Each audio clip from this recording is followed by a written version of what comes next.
पर आ गया आज। यहाँ तो भैंस भी बंधी हुई है, जानवर भी है, टॉयलेट भी बना हुआ है, घर भी बने हुए हैं। और ये क्या है, यहाँ पे तो गैस चूल्हा भी चल रहा है, छोटा सा खेत भी है। ये टैंकी किस चीज़ की है? ये क्या आ गया? Very good. अब देखिए ये क्या है, ये एक बायोगैस डिजास्टर है। मतलब बायोगैस कैसे बनाई जाती है, देखिए बायोगैस कैसे बनाई जाती है। ये देखो बायोगैस बनती कैसे है। बायोगैस बनती है वेस्ट वाटर, जो बिना जो पानी होता है ना, जो खराब पानी होता है, जो हमारे यूज का नहीं होता। और क्या, एनिमल डंग। एनिमल डंग मतलब भैंस जानवरों के गोबर से। ठीक है, ये देखिए ये क्या है, टॉयलेट। इसमें जो वेस्ट, जो पानी हम यूज कर लिए होते हैं, हमारे लिए वेस्ट होते हैं, वो कहाँ जा रहा है, इसके अंदर आ रहा है ना। वैसे ही सेम यहाँ देखिए ये क्या है, ये एक गाय है, भैंस बंधी हुई है। ठीक है, इसका ये क्या है, गोबर। ये गोबर कहाँ से, यहाँ से होते हुए इसी टैंक के अंदर आ रहा है ना, आ रहा है ना। यहीं पे ये क्या बन रहा है, यहाँ पे ये बायोगैस बनाई जा रही है वेस्ट वाटर से और एनिमल डंग से। ठीक है, जब बायोगैस बन जाती है, इसको काफ़ी टाइम तक रखना पड़ता है। रखने के बाद जब बायोगैस बन जाती है तो उसका हम यूज़ कैसे करते हैं, उसका यूज़ किया जाता है घरों में। घरों में कैसे, घरों में जो चूल्हा जलाते हैं ना हम, बायोगैस द्वारा चूल्हे जलाए जाते हैं जो स्मोकलेस होते हैं, जिनमें धुआं नहीं होता, बिना गैस नहीं होती है। जो हमारे घरों में सिलेंडर होता है वो नहीं होती, उसी की तरह एक बायोगैस होती है, जिसमें एक टैंक के अंदर इसको बनाया जाता है। उस टैंक में पाइप लगा देते हैं, जिस पाइप के सहारे हमारे घरों में बायोगैस जाती है और उससे चूल्हा जल जाता है। ठीक है, और वो चूल्हा जो जलता है वो स्मोक फ्री होता है, उसमें कोई धुआं नहीं होता। ओके, ऐसे ही इसी बायोगैस का यूज हम कैसे करते हैं, खेतों में खाद का यूज होता है ना, सबको पता है। कुछ खाद का के रूप में भी इसको इस्तेमाल किया जाता है। जो बायोगैस सड़ने से बनती है ना, खाए पिए, जैसे केले का छिलका हो गया, आम के छिलका हो, कुछ ऐसे पदार्थ होते हैं जिनको सड़ाने के बाद खाद बनती है, फिर उसका यूज हम खेतों में करते हैं। बायोगैस कुछ वैसा ही है, उसको हम खेतों में भी यूज कर सकते हैं। इससे क्या हुआ, हमें खाना बनाने के लिए गैस मिल गई बायोगैस वाली, और हमारे खेतों को खाद भी मिल गई। लेकिन यहाँ देखिए ये क्या है, ये जो बायोगैस है ना, हमारे फेफड़ों के लिए कोई नुकसान नहीं दे, क्योंकि इसमें धुआं उठता ही नहीं, तो हमें नुकसान कैसे पहुंचेगा। इसमें लकड़ी भी नहीं जलानी पड़ती, और ना ही लकड़ी के लिए हमें पेड़ काटने पड़ते। ठीक है, तो बायोगैस क्या है, एक टैंक लगाया जाता है, उस टैंक के अंदर वेस्ट वाटर और एनिमल डंग को इकट्ठा किया जाता है, सड़ाया जाता है, प्रोसेस किया जाता है, फिर पाइप लगा के उस टैंक पर घरों में भेज दी जाती है वो गैस, ताकि घरों में चूल्हा जल सके। खेतों में भेज दी जाती है ताकि खेतों को जो फसल है हमारी उसको अच्छी खाद मिल सके। ठीक है, ये है बायोगैस। आगे आपको पता चलेगा जब आप चैप्टर पढ़ोगे कि ये हमें क्यों पढ़ाया गया। ठीक है, ओके, आगे हम चैप्टर स्टार्ट करते हैं students. Hello everyone, welcome to my classes primary learning with Kusum. हमने 6th चैप्टर स्टार्ट किया हुआ है, we had the sun never set, जहाँ पे सन कभी भी अस्त नहीं होता, जहाँ कभी भी अंधेरा नहीं होता। उसके हम 2 पेजेस कर चुके हैं। ये देखिए, ये फर्स्ट पेज कर चुके हैं हम, ये सेकंड पेज भी कर चुके हैं, ये वाला पेज भी हम कर चुके हैं। आज हम इसका 3rd पेज स्टार्ट कर रहे हैं, फिर हमारा ये चैप्टर फिनिश हो जाएगा। ठीक है, अच्छे से समझना है आप लोगों को, ये बहुत इंपॉर्टेंट है। इससे आपको सौर ऊर्जा के बारे में भी नॉलेज मिलेगी। ओके, अब देखिए आगे। Kalyanpura not only gets its energy from the sun. अब ये बोल रहा है भाई, कल्याणपुरा सिर्फ सोलर एनर्जी से ही अपनी एनर्जी प्राप्त नहीं करता, वो और भी कुछ काम करता होगा, तभी उससे दूसरी चीजों से उसे एनर्जी मिल रही है। It use other local energy source as well. वो लोकल जो घरेलू स्रोत है, घरेलू साधन है, उसका भी यूज कर रहा है बिजली बनाने के लिए, which we usually consider as waste. Waste मतलब बेकार, कंसीडर हम जिसे मानते हैं, जिसे हम वेस्ट मटेरियल मानते हैं, कल्याणपुरा उसका यूज करके भी एनर्जी बना रहा है।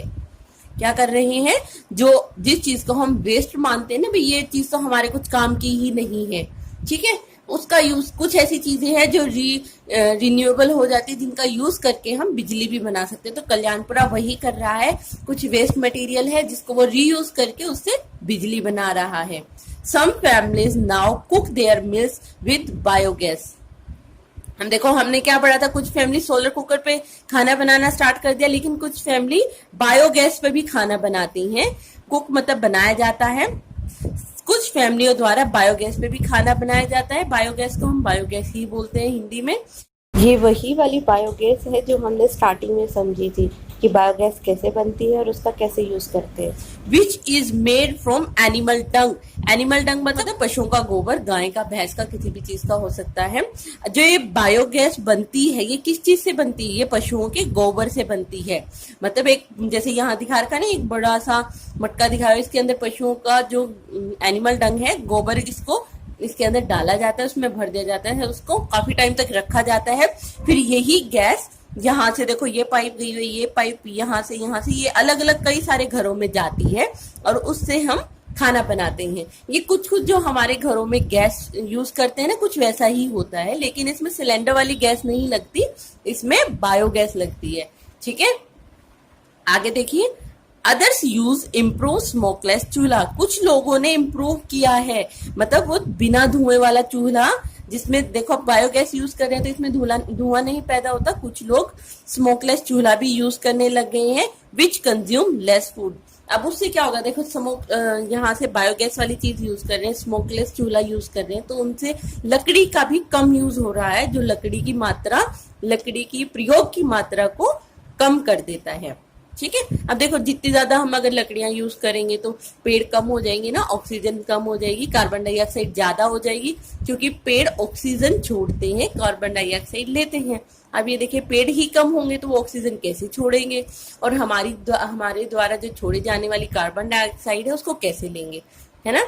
इसलिए मेन है ज्यादा से ज्यादा मात्रा में पेड़ पौधे लगाने चाहिए। ठीक है, आगे देखिए, and make the kitchen smoke free. अब देखिए, हम स्मोकलेस चूल्हा यूज करेंगे जिसमें धुआं पैदा नहीं होता, हम वो चूल्हा यूज करेंगे तो किचन भी तो स्मोक फ्री होगी ना, किचन में कोई भी धुआं नहीं होगा। ठीक है, बायोगैस प्लांट्स एंड इम्प्रूव चूल्हा सेव प्रीशियस फायरवुड। अब जो बायोगैस प्लांट लगाने से उनको, ये देखो यहाँ से बायोगैस मिल रही है, और इम्प्रूव चूल्हा, अब उन्होंने स्मोकलेस चूल्हा यूज करना शुरू कर दिया, उससे क्या हो गया, फायरवुड, लकड़ी की कीमती होती है ना, लकड़ी बहुत ही कीमती होती है, वो बच गई, लकड़ी बहुत बेशकीमती चीज होती है, वो क्या होगी, अगर उनके स्मोकलेस चूल्हा यूज करने से और बायोगैस यूज करने से लकड़ी की बचत हुई। And keep the environment clean, और इससे इन्वायरमेंट भी अच्छा रहने लगा, साफ साफ रहने लगा। क्यों, क्योंकि लकड़ी कम यूज करने लगे तो ऑक्सीजन की मात्रा पर्याप्त रहती है, कार्बन डाइऑक्साइड की मात्रा भी पर्याप्त ली जाती है, इनका बैलेंस बना रहता है, तो इससे वातावरण भी खराब नहीं होता, वातावरण साफ बना रहता है। The village also saves expensive diesel with its new pump. जो इन्होंने पंप लगाया है नया, तो उस पंप की मदद से ये लोग महंगा डीजल भी बचाने लगे, उसकी बचत करने लगे। Which is operated by a new engine that runs on would gas. ये किसकी सहायता से संचालित हो रहा है, जो ये नया पंप है ये किसकी सहायता से संचालित हो रहा है, ये वुड गैस, लकड़ी की गैस के द्वारा एक नए इंजन को संचालित कर रहे हैं। मतलब अब ये लोग एक्सपेंसिव इंजन भी बचा लेते हैं उस पंप की मदद से, और यह पंप लकड़ी की गैस के द्वारा, नया इंजन लकड़ी की गैस के द्वारा संचालित हो रहा है। Okay, this gas is produced by burning small pieces of wood and small diesel। अब ये जो गैस, उस पंप को चलाने के लिए जो वुड गैस यूज कर रही, उस पंप को चलाने के लिए जो वुड गैस यूज की जा रही है, वो वुड गैस कैसे बनती है, it produce by burning small pieces, लकड़ी के छोटे छोटे टुकड़ों को और सम डीजल्स को यूज करके उनको बर्निंग मतलब जलाकर उससे वो गैस बनाई जाती है। Solar and the energy sources have brought a ray of hope to the people of this village। अब सोलर, जो इन्हें सूरज से एनर्जी मिली, सोलर सेल से जो सोलर सेल से इन्हें जो बिजली मिली वो, और अदर एनर्जी सोर्स जो इनके खुद की सोर्स है, बायोगैस से या फिर जिस भी तरीके स्मोकलेस चूल्हा, इन्होंने जो अदर सोर्स यूज किए बिजली के लिए, उससे क्या मिली, रे ऑफ होप, मतलब एक उम्मीद की किरण मिल गई लोगों को, गांव के लोगों को, इससे गांव के लोगों को एक उम्मीद की किरण मिली। They are now proposed to set up the cooperative dairy and the very small scale industry with with the renewable sun energy. अब ये लोग प्रपोजेस मतलब प्रस्ताव रखने लग गए कि भी हमारे गांव में कॉरपोरेटिव डायरी मतलब सहकारी डायरी और वेरियस स्मॉल स्केल इंडस्ट्री मतलब छोटे लघु उद्योग भी स्थापित किए जाएं जो रिन्यूएबल सन एनर्जी मतलब दोबारा बनाए जाने वाली ऊर्जा, जो हम पानी से या फिर हवा से दोबारा बना पाए, ऐसी ऊर्जा जो हम दोबारा बना पाए उसे बोलते हैं रिन्यूएबल सन एनर्जी। ये लोग प्रस्ताव रखने लगे कि हमारे गांव में कॉरपोरेटिव सहकारी डायरी और छोटे मोटे लघु उद्योग खोलें जो रिन्यूएबल सन एनर्जी से काम करें। It can truly be said of Kalyanpura that it makes hay while the sunshine। यहाँ देखो, जैसे पहले अंधेरे में भी सूरज चमकता था ना, क्यों? क्योंकि वहाँ पर लाइट इतनी ज़्यादा होगी। तो कल्याणपुरा के बारे में ये कहना बिल्कुल सत्य है कि इट मेक है वाहिल द सनशाइन, चाहे धुंध हो कुछ भी हो, यहाँ पर सूरज फिर भी चमकता है। ओके, आई होप आपको ये चैप्टर समझ आ गया होगा। कोई भी प्रॉब्लम है एक बार आप दोबारा रीड करना, ठीक है? आपको एक क्लियर हो जाएगा। उसके बाद हम इसके डिफिकल्ट वर्ड और न्यू वर्ड्स करेंगे। Okay, thank you everyone.